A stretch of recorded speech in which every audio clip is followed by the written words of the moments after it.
Hello दोस्तों, स्वागत है आप सभी लोगों का राजस्थान एकेडमी पर। मैं प्रवीण सिंह आप सभी लोगों के साथ में। जैसा कि आप सभी लोग जानते हैं, कंटिन्यूअसली एलडीसी एग्जाम के लिए साइंस की क्लासेस लेकर के आ रहा हूं। और साइंस की क्लासेस के अंतर्गत हमने केमिस्ट्री का जो आपका फर्स्ट टॉपिक दे रखा है उसे हमने पूरा कर लिया था। ये हमारा दूसरा टॉपिक चालू है, जिसके अंदर अपन धातु, अधातु और यौगिक यानी मेटल, नॉन मेटल और कंपाउंड्स के बारे में बात कर रहे थे। धातु, अधातु, उपधातु, मिश्र धातु, अमलगम, धातुमल, इन सभी के बारे में अपन ने बात कर ली है। आज अपन स्टार्ट करने वाले हैं अपने प्रमुख यौगिकों को। इस प्रमुख यौगिकों के अंतर्गत मैं आपके डेली लाइफ में यूज होने वाले जितने भी यौगिक हैं लगभग सभी यौगिकों को कवर करने का प्रयास करूंगा, ताकि अगर किसी भी प्रकार का क्वेश्चन आए तो आप उस क्वेश्चन को सही कर सकें। अगर कोई विद्यार्थी आज पहली बार इस वीडियो को देख रहा है तो मेरा आपसे एक निवेदन रहेगा कि आप प्लेलिस्ट के अंदर जाएं और आज से पहले जो 18 क्लास, क्योंकि ये 19 नंबर की क्लास है, तो इससे पहले जो 18 क्लासें हो चुकी है वो पढ़े, तो आपको समझ आएगा कि साइंस को पढ़ना कैसे है। और साइंस में भी जो है कोई सभी टॉपिक टफ नहीं होते हैं। अगर हम आसान शब्दों में समझने का प्रयास करें तो हमें साइंस भी समझ में आ सकती है, चाहे विद्यार्थी आर्ट्स से हो चाहे कॉमर्स से हो। ठीक है, क्योंकि कहीं ना कहीं तो विद्यार्थी ने 10वीं तक विज्ञान पढ़ी ही होती है, तो फिर क्यों नहीं समझ सकता। तो चलिए आज की क्लास शुरू करूंगा मैं दो लाइनों के साथ कि खोल दे पंख मेरे कहता है परिंदा, कि खोल दे पंख मेरे कहता है परिंदा, अभी और उड़ान बाकी है, जमीन नहीं है मंजिल मेरी, जमीन नहीं है मंजिल मेरी, अभी पूरा आसमान बाकी है, अभी पूरा आसमान बाकी है। तो जो परिंदा है वो क्या कह रहा है कि खोल दो मेरे पंख, यानी आप अपने घर वालों को कह दो कि मुझे खुला छोड़ दीजिए, मुझे पढ़ने दीजिए, क्योंकि मेरा सपना कोई छोटी मोटी नौकरी करना नहीं, मुझे तो एक बड़े लेवल पर पहुंचना है, लेकिन उसके लिए जो मैं तैयारी करना चाहता हूं वो मुझे करने दीजिए। और पहले एक बार मैं कहीं ना कहीं सेटल हो जाऊं, जैसे एलडीसी है, लैब असिस्टेंट है, इस प्रकार की अच्छी जॉब में, उसके बाद में मैं आगे तैयारी करूंगा। तो ये लाइनें हमेशा याद रखें कि आपका जो मंजिल है, जो आपका सपना है, वो पूरा आसमान होना चाहिए। कोई छोटी मोटी जो है, ऐसा नहीं कि अटक गए या ये सोच लिया कि एक बार नहीं हुआ बस अब आगे कुछ प्राइवेट में काम कर लेते हैं, वो कर लेते हैं, नहीं। आगे मेहनत जारी रखिए, कभी ना कभी सफलता जरूर मिलेगी, क्योंकि मेहनत का फल मिलता है और मिलेगा। चलिए अब बात करते हैं प्रमुख यौगिकों के बारे में, यानी कुछ इंपॉर्टेंट डेली लाइफ के अंदर यूज होने वाले हमारे केमिकल्स के जो कंपाउंड्स होते हैं उनके बारे में बात करते हैं। ये जो यौगिक है इसके अंदर मैं काफी डिटेल में पढ़ाऊंगा, आपको पहले ही बता दूं, और लगभग इतनी डिटेल में आपने कहीं पर भी नहीं पढ़ा होगा, ये भी मैं कह दूं। और साथ ही साथ ये भी बता दूं कि इतना आपको किसी एक बुक में कभी नहीं मिलेगा सभी यौगिकों के बारे में, क्योंकि इसके अंदर मैंने आपको पहले ही बता दिया है एनसीईआरटी, आरबीएससी और अलग अलग जितनी भी बुक्स है वो सभी कवर की जा रही है। तो आपको ये कंटेंट पढ़ने के बाद कहीं भी कुछ भी पढ़ने की जरूरत नहीं पड़ेगी। इसलिए हो सकता है कि इस टॉपिक के अंदर जो यौगिक है उनको कवर करने के लिए 5 से 6 क्लासेस लगे, लेकिन पूरा कंटेंट दिया जाएगा। अब हम एक एक तत्व या परमाणु को उठाएंगे और उसके जितने भी यौगिक इंपॉर्टेंट है उनके बारे में बात करेंगे। तो सर्वप्रथम मैं सबसे पहले सोडियम धातु के बारे में बात करूंगा, और सोडियम धातु के जितने भी यौगिक हैं उनके बारे में। ठीक है, तो आप अपनी कॉपी में हेडिंग डालेंगे सबसे पहले। चलिए पहली हेडिंग है सोडियम के यौगिक,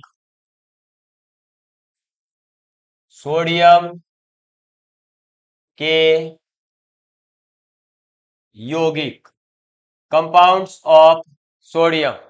ठीक है, और आपको पता होगा सोडियम को अपन Na से रिप्रेजेंट करते हैं, तो मैं यहां पर ब्रैकेट में Na लिख रहा हूं, ताकि जो भी यौगिक आएगा उसके अंदर जब आपको Na दिख जाए तो आप समझ जाए कि हाँ ये सोडियम का यौगिक है। ठीक है, चलिए, और इसके अंदर सबसे पहला जो यौगिक है वो अपन ले रहे हैं सोडियम हाइड्रोक्साइड। सोडियम हाइड्रोक्साइड कौन सा यौगिक है अपना? सबसे पहले सोडियम हाइड्रोक्साइड के बारे में अपन बात करेंगे। और सोडियम हाइड्रोक्साइड का सबसे पहले जो आपको पता होना चाहिए वो ये पता होना चाहिए कि इसका जो रासायनिक सूत्र होता है, केमिकल फॉर्मूला होता है, वो सभी यौगिकों का पता होना जरूरी है। क्योंकि सर्वप्रथम हमें जो है एग्जाम में क्वेश्चन यही पूछा जाता है कि इसका रासायनिक सूत्र क्या है, या इसका निम्नलिखित में से कौन सा रासायनिक सूत्र सही है, ऐसे क्वेश्चन पूछे जाते हैं। तो सोडियम हाइड्रोक्साइड का रासायनिक सूत्र होता है NaOH। NaOH, ठीक है। तो ये है सोडियम हाइड्रोक्साइड, और इसे जो है अन्य नाम ये याद रखने हैं। अब इसके अन्य नाम क्या है, तो हम इसे अन्य नाम से भी जानते हैं, जैसे कि कास्टिक सोडा, क्या कहते हैं हम? कास्टिक सोडा भी कहते हैं सोडियम हाइड्रोक्साइड को, ठीक। इसके अलावा या फिर आप इसे वाहक सोडा भी कहते हैं, वाहक सोडा, ठीक है। तो हम सोडियम हाइड्रोक्साइड को क्या कहेंगे? कास्टिक सोडा या वाहक सोडा भी कहते हैं। कई बार क्वेश्चन आया हुआ है कि कास्टिक सोडा का रासायनिक सूत्र क्या है, तो कास्टिक सोडा यानी सोडियम हाइड्रोक्साइड, सोडियम हाइड्रोक्साइड यानी NaOH। इसका मतलब आपके कास्टिक सोडा या वाहक सोडा का जो सूत्र होगा रासायनिक, वो क्या होगा? NaOH, ठीक है। चलिए, इसके बाद अब हम इसके उपयोग लिखेंगे, ठीक। तो आप सोडियम हाइड्रोक्साइड के जो उपयोग है वो सभी नोट डाउन करेंगे, और जितने भी यौगिक मैं लिखवाऊंगा उन सभी यौगिकों का कम से कम रासायनिक सूत्र, अन्य नाम और उसके उपयोग तो याद होने ही चाहिए। क्योंकि मैक्सिमम एग्जाम्स के अंदर, चाहे वो CDS का एग्जाम हो, चाहे आपके UPSC के अंदर एग्जाम हो, चाहे इसके अलावा RPSC का कोई भी एग्जाम हो, RSM SSB बोर्ड का कोई एग्जाम हो, UPPSC हो, MPPSC हो, BPSC हो, सभी जगह पर जो है इनके इन 3 पॉइंटों से ज्यादा क्वेश्चन आते हैं। इसके अलावा कभी कभार एडवांस लेवल पर जाकर अभिक्रिया से संबंधित भी कोई क्वेश्चन पूछ लिया जाता है। तो उपयोग में सबसे पहला उपयोग आता है पेट्रोलियम को शुद्ध करने में। यानी जो हमारा ये पेट्रोल हम डलवाते हैं ना अपनी गाड़ी में, और फिर बूम बूम भगाते हैं ना बाइक को, तो उसके अंदर डाला गया जो पेट्रोल है, जो ईंधन है, उसे शुद्ध करने में हम इसी का उपयोग करते हैं, ठीक। इसके बाद में जो हम नहाने के लिए और कपड़े धोने के लिए साबुन का उपयोग करते हैं, उनमें भी इसका उपयोग किया जाता है, तो साबुन बनाने में, ठीक है। इसके अलावा सूती कपड़ों में, अब ये कोई जो है समझने वाली बातें है नहीं, इसलिए मैं जल्दी जल्दी लिख लूंगा, आप भी नोट डाउन कर ले। सूती कपड़ों में जो चमक डेवलप की जाती है ना, चमक पैदा की जाती है, वो चमक या ब्राइटनेस आपके इस सोडियम हाइड्रोक्साइड के उपयोग से ही की जाती है, तो पैदा करने में, ठीक है। आप जल्दी जल्दी नोट डाउन कर लेना, सूती कपड़ों में चमक पैदा करने में। इसके बाद में आगे लिखेंगे नेक्स्ट, फोर्थ आपका कृत्रिम रेशम तैयार करने में। यानी जो हमारा आर्टिफिशियल रूप से सिल्क प्रोड्यूस किया जाता है, सिल्क जो बनाया जाता है, वो भी इस सोडियम हाइड्रोक्साइड की हेल्प से किया जाता है। तो कृत्रिम रेशम के निर्माण में, ठीक है। इसके बाद कृत्रिम रेशम के बाद में रंग तथा रेयॉन, रंग तथा रेयॉन बनाने में, रंग तथा रेयॉन बनाने में भी इसी का उपयोग किया जाता है। प्रयोगशाला यानी लैब, जो हमारी लैब है ना जिसमें मैं भी कार्यरत हूं, तो उस लैब के अंदर, प्रयोगशाला में हम इसका उपयोग प्रतिकारक के रूप में करते हैं, प्रतिकारक के रूप में। ठीक है, किसके रूप में? प्रतिकारक के रूप में। इसके बाद हम इसका उपयोग सोडियम धातु यानी सोडियम मेटल बनाने में भी हम सोडियम हाइड्रोक्साइड का उपयोग करते हैं। तो सोडियम धातु के निर्माण में, ठीक। इसके बाद में नेक्स्ट आ जाता है आपका जो बॉक्साइड होता है। अभी आगे बताऊंगा ये बॉक्साइड क्या होता है। ये एल्यूमिनियम का एक यौगिक है। तो इस बॉक्साइड के धातु क्रम में, ठीक है, बॉक्साइड का जो धातु क्रम होता है उसके अंदर भी इसका उपयोग किया जाता है। इसके अलावा हम इसका उपयोग करेंगे वसा यानी फैट और जो हमारा तेल होता है ऑयल, तो फैट और ऑयल के निर्माण में, ठीक है, फैट और ऑयल का जो निर्माण किया जाता है उसके अंदर भी हम सोडियम हाइड्रोक्साइड NaOH का उपयोग करते हैं। समझ में आ गई बात?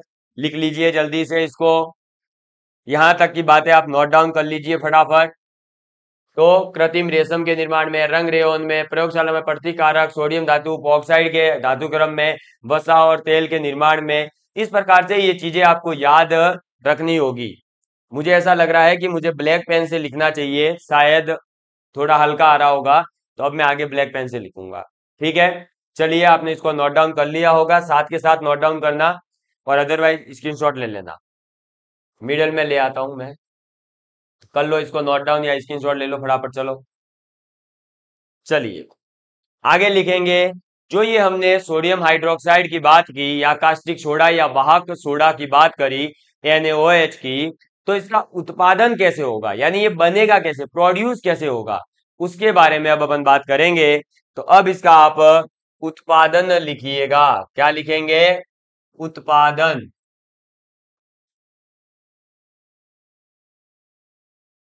ठीक है, चलो तो इसके उत्पादन के बारे में बात करें तो इसका उत्पादन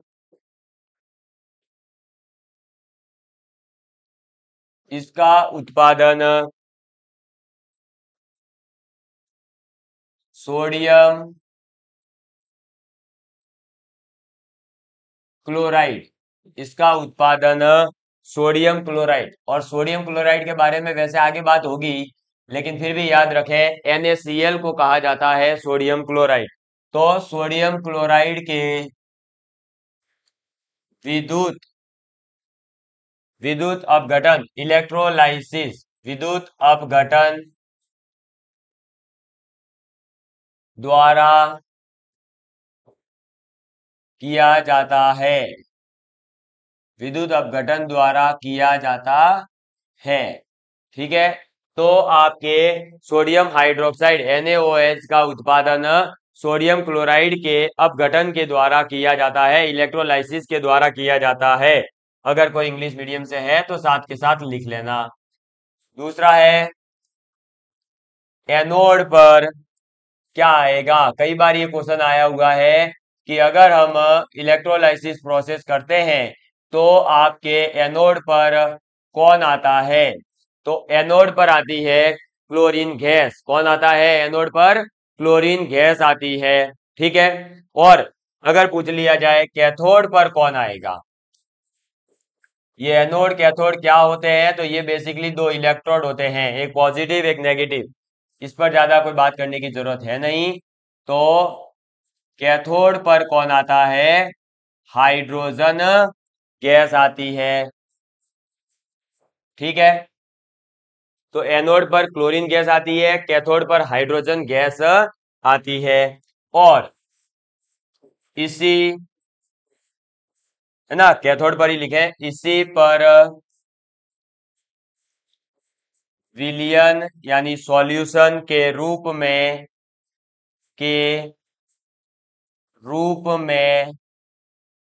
सोडियम,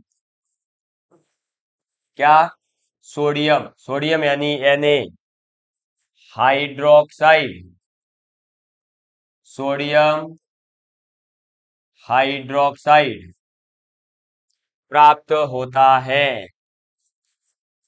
तो अगर आपसे पूछ लिया जाए कि सोडियम हाइड्रोक्साइड कौन से इलेक्ट्रोड पर प्राप्त होता है, तो सोडियम हाइड्रोक्साइड हमें कैथोड पर ही प्राप्त होता है, और कैथोड पर ही हमें इस इलेक्ट्रोलाइसिस प्रोसेस यानी विद्युत अपघटन में हाइड्रोजन गैस भी प्राप्त होती है। तो इसका उत्पादन कैसे होता है, तो सोडियम क्लोराइड NaCl का जब हम विद्युत अपघटन करते हैं, इलेक्ट्रोलाइसिस प्रोसेस करते हैं, तो एनोड पर तो क्लोरीन गैस प्राप्त हो जाती है और कैथोड पर हमें हाइड्रोजन गैस प्राप्त हो जाती है। और जो ये विलयन होता है, इस विलयन के अंदर ही हमें ये सोडियम हाइड्रोक्साइड जो है वो कैथोड पर प्राप्त होती है। ये प्रोसेस कैसे होता है, क्या होता है, तो इसको ज्यादा समझने की अपने को जरूरत है नहीं, वैसे फिर भी मैं थोड़ा सा आपको केवल बता देता हूँ। इसमें एक बीकर लिया जाता है और बीकर के अंदर दो कैथोड एनोड बना दिए जाते हैं, एक पॉजिटिव एक नेगेटिव, और फिर बैटरी से कनेक्ट किया जाता है और इसके अंदर सॉल्यूशन भर दिया जाता है। ठीक है, करंट पास किया जाता है, और फिर जैसे ही करंट पास होता है तो ये जो NaCl है ये टूट जाता है और क्लोरीन गैस तो हमें प्राप्त हो जाती है। कहां पर, हमारे एनोड पर। और जो आपका हाइड्रोजन गैस बनेगी वाटर की वजह से, वो आपका कैथोड पर प्राप्त होगी। और यही आपका वाटर जब NaCl से अभिक्रिया करेगा तो सोडियम हाइड्रोक्साइड जो बनता है वो भी कैथोड पर ही प्राप्त हो जाता है। समझ में आ गई बात। तो ये इस टाइप से प्रोसेस होता है, लेकिन अपने को इस प्रोसेस को याद नहीं रखना है, ये कैसे प्रोड्यूस करेगा और क्या होता है वो हल्की सी जानकारी होनी चाहिए। तो आपने लिख लिया होगा, मैं इसको मिटा रहा हूं। अब बात करते हैं आगे। तो इस प्रकार से अपने को सोडियम हाइड्रोक्साइड प्राप्त हो गया, लेकिन अगर हमसे ये अभिक्रिया के रूप में पूछा जाए तो आप ये अभिक्रिया टिक करेंगे, कौन सी, 2NaCl यानी दो सोडियम क्लोराइड के अणु प्लस H2O पानी, ये दोनों मिलेंगे, दो अणु पानी के, दो अणु NaCl के। ठीक है, 2 molecules of NaCl sodium chloride and 2 molecules of water H2O, दो दो अणु दोनों के लेंगे और अभिक्रिया करवाएंगे तो दो अणु हमें मिलेगा सोडियम हाइड्रोक्साइड और इसके साथ एक क्लोरीन गैस और एक हाइड्रोजन गैस। ठीक है, जिसमें से हाइड्रोजन और सोडियम हाइड्रोक्साइड ये दोनों तो प्राप्त होंगे कैथोड के ऊपर, और जो ये हमारा क्लोरीन गैस है ये प्राप्त हो जाएगी एनोड के ऊपर। क्लियर है। तो इस प्रकार से सोडियम हाइड्रोक्साइड का जो है उत्पादन यानी प्रोडक्शन होता है। ठीक, आप इसको नोट डाउन कर लीजिए, फिर अपन बात करेंगे अपने इसकी एक और प्रॉपर्टी है उसके बारे में, और उसके बाद सोडियम हाइड्रोक्साइड होगा पूरा और एक नया यौगिक अपन करेंगे कवर। जल्दी से इसको नोट डाउन कर लीजिए, मैं भी एक बार चेक कर लेता हूं कहीं भी कोई दिक्कत नहीं है, रिकॉर्ड हो रहा है एकदम अच्छे से। ठीक है, चलिए जल्दी आप भी नोट डाउन कर लीजिए, है ना, एक बार मैं चेक कर लेता हूँ। ओके ओके, सब परफेक्ट है। ठीक, चलो तो आगे बढ़े। चलिए, अब आप लिखेंगे कि ये जो हमारा सोडियम हाइड्रोक्साइड है ये एक प्रबल सार है। तो प्रबल सार यानी स्ट्रॉन्ग बेस है। पहली लाइन तो ये लिख ले, ये क्या है, एक स्ट्रॉन्ग बेस है। और दूसरा लिखें कि ये एक प्रबल यानी स्ट्रॉन्ग विद्युत विद्युत अपघट्य विद्युत अपघट्य भी है। ठीक है, तो ये आपका एक स्ट्रॉन्ग बेस यानी प्रबल सार तो है ही, इसके साथ साथ ये एक प्रबल विद्युत अपघट्य भी होता है। कौन, सोडियम हाइड्रोक्साइड NaOH। तो ये हमने बात करी अभी सोडियम के केवल एक यौगिक के बारे में जो है सोडियम हाइड्रोक्साइड। एक बार इसे अपन पूरा रिवाइज कर लेते हैं ताकि आपके दिमाग में फ्लो बन जाए कि किस प्रकार से याद रखना है और क्या पढ़ना है। तो हम पढ़ रहे हैं सोडियम के यौगिक, सोडियम यानी Na। इसका पहला यौगिक अपन कवर कर रहे हैं और वो पहला यौगिक है सोडियम हाइड्रोक्साइड यानी NaOH। ये जो सोडियम हाइड्रोक्साइड है, इस सोडियम हाइड्रोक्साइड का अन्य नाम क्या है? कास्टिक सोडा या फिर वाहक सोडा भी कहा जाता है। इसके उपयोग है पेट्रोलियम को शुद्ध करने में, साबुन को बनाने में, सूती कपड़ों में चमक डेवलप करने में, कृत्रिम रेशम बनाने में, रंग रेयन करने में, प्रयोगशाला में प्रतिकारक के रूप में, सोडियम धातु के निर्माण में, बॉक्साइड के धातुकर्म के रूप में, वसा और तेल यानी फैट और ऑयल के निर्माण में। इसका उत्पादन कैसे होगा? तो इसका उत्पादन होता है NaCl यानी सोडियम क्लोराइड के विद्युत अपघट्य के द्वारा।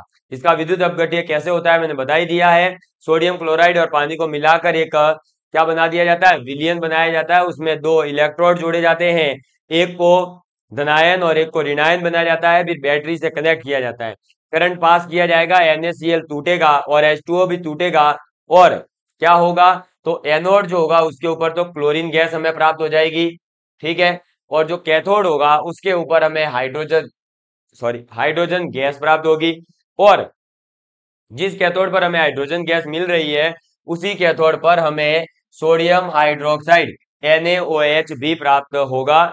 और ये पूरी की पूरी अभिक्रिया कैसे होती है? तो NaCl प्लस H2O बनाते हैं NaOH, Cl2 और H2। क्लियर? तो मुझे उम्मीद है कि आपको ये समझ में आ गया होगा। फिर इसके दो गुण हैं, ये प्रबल सार होता है और प्रबल विद्युत अपघट्य भी है। तो ये हो गया सोडियम हाइड्रोक्साइड। इसके बाद नेक्स्ट अपने आ जाता है दूसरा, आप लिखेंगे सोडियम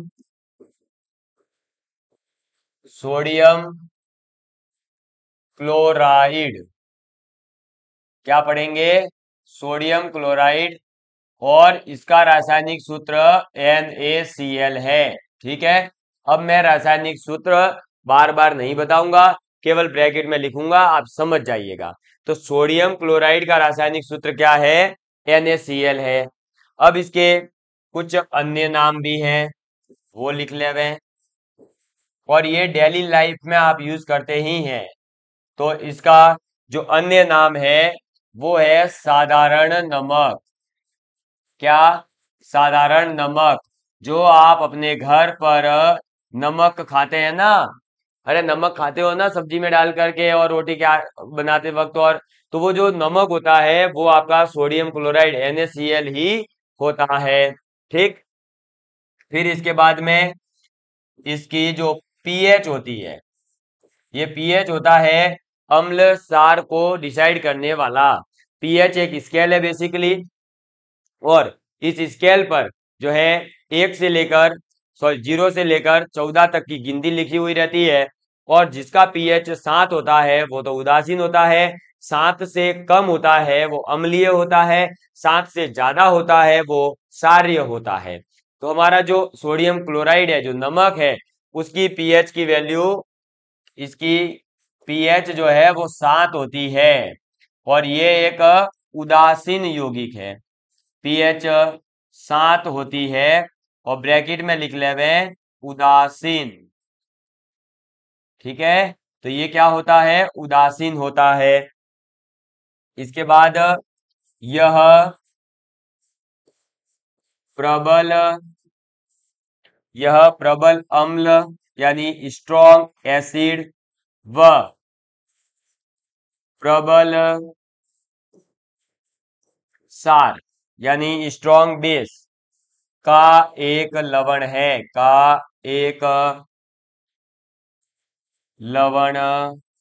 है, ठीक है। तो जो NaCl है, सोडियम क्लोराइड है, वो बेसिकली बनता है एक प्रबल अम्ल यानी स्ट्रॉन्ग एसिड और स्ट्रॉन्ग बेस का मिलाने पर जो सॉल्ट प्रोड्यूस होता है, ये NaCl वही सॉल्ट है और कुछ भी नहीं है, ठीक है। तो ये क्या होता है? नमक है साधारण, ठीक है। NaCl इसका फॉर्मूला है, pH इसकी 7 होती है। अब ये तो आपको याद रहेगा ही और ये बहुत आसान भी है। इसके उत्पादन की बात करते हैं। यानी इसका प्रोडक्शन कैसे होता है। तो उत्पादन, उत्पादन के अंदर आप लिखें कि अगर हमें इसका व्यापारिक रूप से यानी कमर्शियल रूप से देखें तो व्यापारिक तौर पर समुद्र, समुद्र यानी ओशियन है ना, सभी को पता है। तो समुद्र के जल या समुद्र के जल या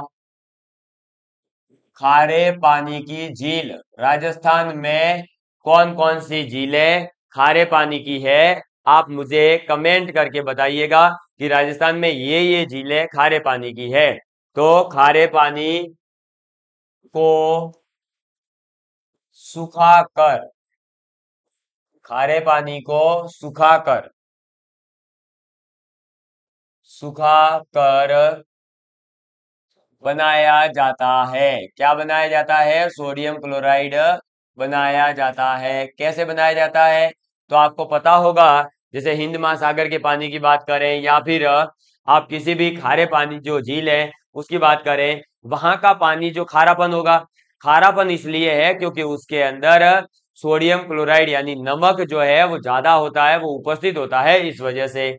और एक नदी भी है राजस्थान में, लूनी नदी है ना, जो पहले मीठी होती है बाद में खारी में कन्वर्ट हो जाती है। तो वो क्यों होती है? क्योंकि वहां पर NaCl की मात्रा बढ़ जाती है। तो व्यापारिक तौर पर जब हमें नमक का प्रोडक्शन करना है, नमक जब उत्पादित करना है, तो हम समुद्र के पानी या जो खारा पानी है झीलों का, उसी को सुखा करके बनाते हैं। मैंने तो नमक जो है बकायदा नदी के अंदर यूं बहते हुए देखा है। और अगर आपको देखना है तो उसके लिए आपको गुजरात के अंदर, कहां पर? गुजरात के अंदर जो नडाबेट स्थान है वहां आप जाइए। इंडिया पाकिस्तान की बॉर्डर पर है, वहां से जो नदी बहती है ना, उसमें पूरा नमक आपको यूं हाथ में लेकर के आप देख सकते हो, मैंने तो बकायदा लेकर देखा है। तो वो नमक वहीं से डायरेक्ट उसको फिर क्या किया जाता है? रिफाइनिंग की जाती है उसकी, मतलब उसको शुद्ध किया जाता है, उसमें से अशुद्धियों को अलग किया जाता है और हमें जो नमक है थैली के अंदर फिर पैक करके प्रोवाइड किया जाता है। इसीलिए आपको पता होगा कि जो नमक है वो बहुत ही सस्ता, 1 किलो के लगभग 10 या 15 रुपए लगते हैं। तो 1 किलो ऐसी कोई चीज है ही नहीं जो आपको 1 किलो 10-15 रुपए मिले, लेकिन नमक मिल जाता है क्योंकि नमक जो है वो एक एक्सिस के अंदर और बहुत ही कम जो है मतलब मेहनत के बाद भी हमें प्राप्त हो जाता है। और इसीलिए तो महात्मा गांधी जी ने इसके लिए विरोध भी किया था कि नमक के ऊपर कोई टैक्स नहीं लगना चाहिए। आपको पता होगा, ये सब चीजें हिस्ट्री में आपने पढ़ रखी है। उसी नमक की अपन बात कर रहे हैं, ठीक है। तो इसका उत्पादन कैसे होता है पता चल गया होगा, महात्मा गांधी जी ने भी ऐसे इसका उत्पादन किया हुआ है। फिर इसके अंदर जो अशुद्धियां मिली हुई रहती है, इम्प्योरिटीज, वो कौन सी होती है? ये पूछा गया है कि नमक में कौन सी अशुद्धियां उपस्थित रहती है। तो इसके अंदर मैग्नीशियम, क्या? मैग्नीशियम क्लोराइड, मैग्नीशियम क्लोराइड यानी कि MgCl2 जो है वो एक अशुद्धि के रूप में पाया जाने वाला पदार्थ है। ये नमक के अंदर अशुद्धि के रूप में मैग्नीशियम क्लोराइड कैसे पाया जाता है? अशुद्धि के रूप में पाया जाता है। और इसके साथ साथ एक पाया जाता है कैल्शियम क्लोराइड, क्या? कैल्शियम क्लोराइड CaCl2, ठीक है। ये दो अशुद्धियां हैं जो आपको नमक के अंदर मिलती है जब आप समुद्र से डायरेक्ट या खारे पानी की झीलों से जब अपन सोडियम क्लोराइड NaCl को प्राप्त करने की कोशिश करते हैं। तो फिर इन अशुद्धियों को क्या किया जाता है? कंपनियों के द्वारा अलग अलग कर दिया जाता है और फिर वही नमक जो है शुद्ध होकर के हमें बेचा जाता है, ठीक। चलो, इसके बाद में इसे शुद्ध यानी प्योर प्राप्त करने के लिए, अगर हम चाहते हैं कि इसको हमें शुद्ध रूप से प्राप्त करना है, तो शुद्ध प्राप्त करने के लिए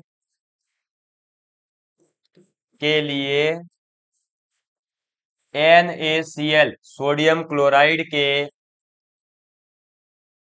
संतृप्त यानी सैचुरेटेड संतृप्त विलयन, सैचुरेटेड सॉल्यूशन, संतृप्त विलयन में संतृप्त विलयन में HCl हाइड्रोजन क्लोराइड या हाइड्रोक्लोराइड गैस जो होती है उसको प्रवाहित किया जाता है। क्या किया जाता है? HCl हाइड्रोजन क्लोराइड जो गैस है, HCl आपको पता होगा एक अम्ल होता है, और इस अम्ल को गैस में कन्वर्ट करके गैस के रूप में इस NaCl का जो संतृप्त विलयन है, सैचुरेटेड विलयन है, उसके अंदर प्रवाहित किया जाता है। क्या करने के लिए? शुद्ध रूप से प्राप्त करने के लिए, प्राप्त किया जाता है, प्रवाहित किया जाता है, सॉरी प्राप्त नहीं, प्रवाहित किया जाता है। ठीक है, तो प्रवाहित किया जाता है। क्लियर? समझ में आ गई बात? तो अगर हमें जो NaCl है वो शुद्ध रूप में प्राप्त करना है, तो शुद्ध रूप में प्राप्त करने के लिए क्या करना होगा? केवल और केवल NaCl का जो संतृप्त विलयन है उसके अंदर HCl gas, hydrogen chloride gas प्रवाहित करनी होगी। चलिए आप इसको लिख लीजिए। इसके बाद में इसके गुण और इसके उपयोग के बारे में बात करते हैं। जल्दी से लिखेंगे, ठीक है? चलो अब मैं आपको इसके गुण लिखवा देता हूं। क्या लिखवा देता हूं? गुण, यानी इसकी जो कुछ प्रॉपर्टीज हैं, इसकी जो कुछ गुणधर्म है, कैरेक्टरिस्टिक्स हैं, उनके बारे में। तो ये आपको पता होगा कैसा होता है? श्वेत कलर का, यानी सफेद, है ना? श्वेत ठोस पदार्थ होता है। कैसा होता है? श्वेत ठोस पदार्थ होता है। दूसरा, ये तो कोई ज्यादा बड़ी प्रॉपर्टी है नहीं, इसका जो गलनांक होता है ना वो भी काफी उच्च होता है। तो गलनांक उच्च, लगभग 1081 केल्विन। कितना? 1081 केल्विन होता है। ठीक, इसके बाद में तीसरा, जल में अत्यधिक, जल में अत्यधिक घुलनशील है। ये आपको पता ही होगा, घुलनशील है। मैंने लगभग ऐसा एक्सपेरिमेंट किया हुआ है एक बार, कि लगभग 100 से 200 ग्राम मैंने क्या लिया, नमक लिया, और उसको केवल 1 गिलास पानी के अंदर डुबो दिया, तो भी वो पूरा घुल गया था। तो आप ट्राई करना कि 1 किलो की थैली लेना और 1 गिलास पानी लेना, उसमें घोलना, देखा पूरा घुलता है या नहीं घुलता, ये पता लगाना, है ना? और अगर घुल जाए तो भाई साहब इतना जबरदस्त जूस बनेगा कि आप पीना, मजा आ जाएगा आपको, है ना? अरे भाई मजाक कर रहा हूँ, ऐसा मत करिएगा, बहुत ज्यादा खारा हो जाएगा, क्योंकि एक थैली नमक को, है ना, बहुत ज्यादा हो जाता है। तो आप जब उसको मिलाओगे तो आपको पता चलेगा कि इसकी घुलनशीलता इतनी है कि वो 1 किलो नमक भी उस पानी में एडजस्ट हो जाएगा, बस पता ही नहीं चलेगा आपको, है ना? तो ये बहुत ज्यादा अत्यधिक घुलनशील होता है। और चौथा पॉइंट लिखेंगे कि इसका जो जलीय विलयन है, जलीय विलयन, वो जलीय विलयन के अंदर ये आयनित हो जाता है, यानी आयोनाइज्ड हो जाता है, अलग अलग आयन में टूट जाता है, तो आयनित हो जाता है। ठीक है, समझ में आ गई बात? तो ये है अपने सोडियम क्लोराइड के गुण। क्या है गुण? तो ये श्वेत कलर का होता है, सफेद कलर का मतलब व्हाइट, गलनांक इसका उच्च होता है 1081 केल्विन, और जल में ये अत्यधिक घुलनशील होता है, जलीय विलयन में ये आयनित हो जाता है, यानी NaCl जो है वो टूट करके दो भागों में बट जाता है। आयनित होने का मतलब एक बन जाता है Na+, एक बन जाता है Cl-। ठीक है, इसीलिए तो इसका उपयोग किया जाता है सोडियम हाइड्रोक्साइड को बनाने में, और विद्युत अपघट्य में इसीलिए इसका उपयोग किया जाता है क्योंकि ये आयनित हो जाएगा और सोडियम और क्लोरीन अलग अलग कर देगा, तो हमें जो है सोडियम हाइड्रोक्साइड प्राप्त हो जाता है। क्लियर है? तो मुझे उम्मीद है कि आप सभी लोगों को सोडियम हाइड्रोक्साइड और सोडियम क्लोराइड के बारे में जो जानकारी दी गई है वो अच्छे से समझ में आ गई होगी। आप इसका स्क्रीनशॉट ले सकते हैं, और इससे आगे के जो हमारे यौगिक है उनके बारे में अपन अगली क्लास में बात करेंगे। वैसे इसका उत्पादन और गुण ही पड़ा है, इसका जो उपयोग है सोडियम क्लोराइड का वो अपन पढ़ेंगे, है ना? वैसे इसके उपयोग बहुत कोई इतने बड़े मतलब उपयोगी है नहीं, क्योंकि इसका उपयोग खाने के अंदर जो है हम स्वाद के लिए करते हैं। इसके ज्यादा और जो है बस ये कुछ जो यौगिक है उनको बनाने में हम उपयोग करेंगे, ज्यादा उपयोगी है नहीं ऐसा कुछ इसमें। तो इसके उपयोग अपन कल लिख लेंगे 1-2 पॉइंट, और उसके बाद में अगला यौगिक अपन कवर करेंगे। तो इस प्रकार से मैं कोशिश करूंगा कि दिन के 2 या 3 यौगिकों को जो है कवर करें, और आप लोगों को अच्छे से कवर करवा दिया जाएगा। कंप्लीट ये 6-7 वीडियो में लेकर आऊंगा केवल यौगिकों के, लेकिन इन यौगिकों के अंदर आपको पूरा डिटेल में इतने यौगिक और इतने यौगिकों की पूरी डिटेल दे दूंगा कि आपका कैसा भी यौगिक किसी भी एग्जाम में आ जाए आप सही करके आ जाओगे। ठीक है, तो चलिए अब मिलेंगे अगली क्लास में।